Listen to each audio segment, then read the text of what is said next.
Jamais, plus jamais.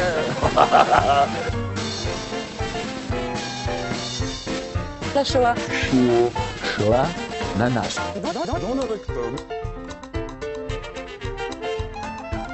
Ça commence comme un vieux sketch de Canal des années 90, racheté et réchauffé, puis resservi 20 ans après, par la grâce de nos deniers sur le service public.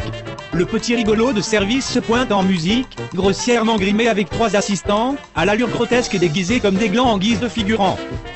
Puis rendu un peu trop enthousiaste par la prise prolongée par voie nasale en récidive de produits prohibés, les chauffeurs de salle sous l'autorité directe du brigadier chef de plateau, frappent dans leurs mains jusqu'au sang, pour accueillir comme il se doit celui que les médias ont érigé en héros de la lutte anti-Dieudo. Mais là, j'ai envie de les taquiner au lance-flamme. Mais c'était sans compter sur la nature paradoxalement trop docile et apeurée, des petites bêtes qui constituent le public des émissions télévisées. Ces derniers, à la vue d'une kippa papillote parodiée, en bon patriote inversé, qu'on insulte et qu'on rançonne pour lutter contre l'humour, qui ne fait plus rire personne, adoptent direct le comportement requis, compassionnel et silencieux, comme l'impose désormais l'extension des lois mémorielles aux humoristes, passés sous juridiction israélienne. En effet, le souvenir du public de ces mêmes papillotes farces et attrapes, singés sur un autre plateau télé il y a déjà 10 ans passés, ravive la crainte du courroux à rebours des sionistes satrapes, qui s'en suivit jadis à l'encontre de notre cher et bien-aimé Dieudonné. Alors que sur le coup, curieusement tout le monde avait bien rigolé de Fogiel à Jamel en passant par la Masnée, que le public s'était levé pour ovationner Dieudonné, patatras 2 jours plus tard ce fut l'émoi dans la communauté. Attention. Sans consultation préalable et imposée par décret, depuis la maison mère, sur toutes les ondes télévisées. Il n'en fallut pas plus cette fois au public échaudé, pour garder motus et bouche cousue de méfiance, sachant bien qu'à présent même sourire sur le sujet peut être jugé délictuel au tribunal de bienséance. Mais goûtez plutôt par vous-même cette chronique, à prétention burlesque noyée dans le silence du public, au point que la régie elle-même n'y trouve pour illustrer cette merde, que 3 ou 4 bécassines a trouvé ça comique.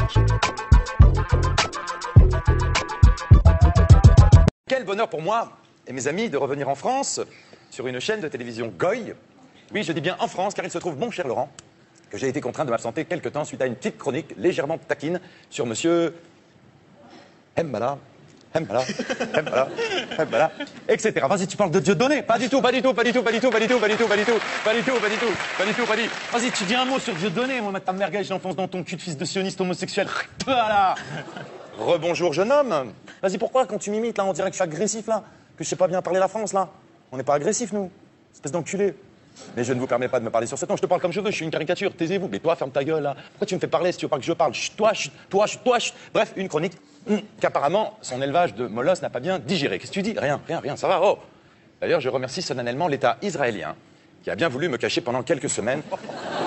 Des gens merveilleux, bien que légèrement collants. J'ai eu le privilège de visiter Jérusalem, Tel Aviv, Deauville, ainsi que le 17e arrondissement de Paris. Bon, histoire de me divertir, j'ai aussi fait un peu de shopping dans la bande de Gaza. C'est mon petit côté roots. L'aventure, c'est l'aventure. Alors la Palestine, écoutez mon cher Laurent, puisque vous me le demandez, la Palestine, comment c'était? Eh bien, c'est très coquet. Certes, l'architecture est d'un style fort dépouillé, mais ce n'est pas sans nous rappeler quelques brouillons de Le Corbusier. À vrai dire, je ne comprends pas de quoi ces gens se plaignent, d'autant qu'on les laisse vivre en totale liberté, sur 14 mètres carrés. Ils ont le droit de courir, de marcher, de courir, de se faire chier. Mais il y a dans tout ça un petit côté bio, guitare au coin du feu, peu de guitare, mais beaucoup de feu. Bref, une ambiance très Ibiza, genre vivons tous ensemble dehors, les uns contre les autres, pieds nus, à la cool, avec un refus très très clair du superflu consumériste. On sent que les enfants ne sont pas obsédés par la dernière console Nintendo. Ils s'amusent avec des pierres. Bon, ils sont très taquins, surtout les gamins. Mais on s'est bien marré. Hein, les ah bah ils sont partis. Ah oui, ça ils sont partis. Ah, ils sont partis. Oui. Bonsoir, Rachid, Aulnay-sous-Bois. Je voulais juste demander à cette espèce d'enculé de Michael Bedos, là, pourquoi il se moquait des Arabes chaque semaine là. Et tu sais quoi, Bedos, moi je t'attends devant chez toi, là, je vais te mettre une grosse quenelle dans ton cul. C'est bon, merci, ça suffit, voilà. Non, je voulais te dire, jeune homme, c'était un sketch, j'imite pas les Arabes, j'imite un abruti. Il y en a aussi chez les Blancs, ils défilent tous les dimanches dans la manif pour tous. Bref, tous les fans de Dieudonné ne sont pas des racailles antisémites, tous les jeunes de banlieue ne sont pas fans de Dieudonné, de même que tous les juifs et les rabbins ne souhaitent pas la mort des Palestiniens. En revanche, dans ce pays de merde, tous les types dans mon genre sont obligés de finir leur putain de chronique avec Il y en a aussi chez les Blancs, ils défilent tous les dimanches dans la manif pour tous. Bref. Mais là, j'ai envie de les taquiner au lance-flamme. Bref, on l'aura compris, le mépris affiché envers le catho de souche défini par Bedos comme le blanc de la manif pour tous, qui l'oppose avec malice aux musulmans, sous-entend dans son esprit non seulement, y a blanc et blanc, mais pas exclusivement.